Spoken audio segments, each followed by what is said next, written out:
Magandang hapon sa inyong lahat.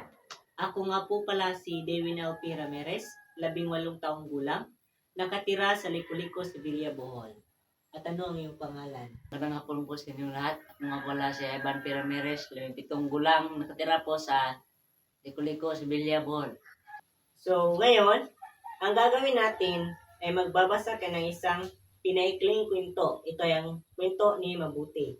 So, pagkatapos mo magbasa, pwede ka magtanong sa akin sa mga hindi mo naintindihan, kagaya ng malalalim na salita na nasa loob ng kwento. Handa ka na? Oo. Simulan mo na ang pagbabasa. Si Mabuti ay isang guro na kilala sa pagiging mabait at masayahin sa klase. Lagi siya nagbibigay inspirasyon at tila walang dinadalang problema. Ngunit sa likod ng kanyang mga ngiti, may mabigat pa siyang pinagdaanan. Isang araw, nakita siya ng estudyante na umiyak sa ilalim ng punong mangga. Nagulat ang estudyante dahil hindi niya akalaing may malalim na sakit pala si Mabuti.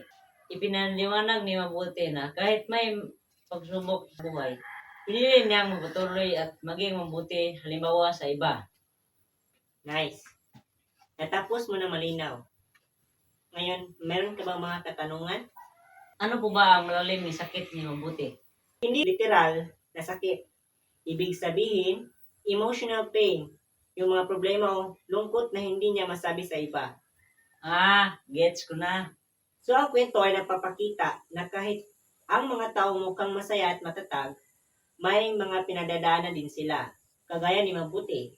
Kahit masayahin siya sa klase, may lungkot siyang tinatago. Pero pinipili pa rin niyang maging mabuti at inspirasyon sa mga estudyante niya. So, ano nga ba ang aral na iyong natutunan sa kwento? Maging manuwain kasi hindi natin alam ng bigat ng ating buhay. So, ako naman ang magtatanong sa iyo. Handa ka na ba sa mga katanungan na aking ibibigay sa iyo? Sige.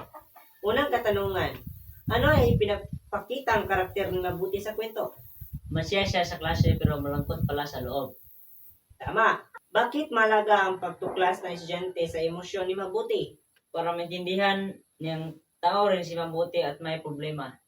Yes, importanteng punto yan. So, natapos mo na ang basahin ng kwento at ang gagaling pa ng iyong mga sagot. Ang maganda rin na nagtanong ka ng mga salitang hindi malinaw sa iyo. Ibig sabihin, na-engage ka sa ating ginagawa ngayon. So, maraming salamat.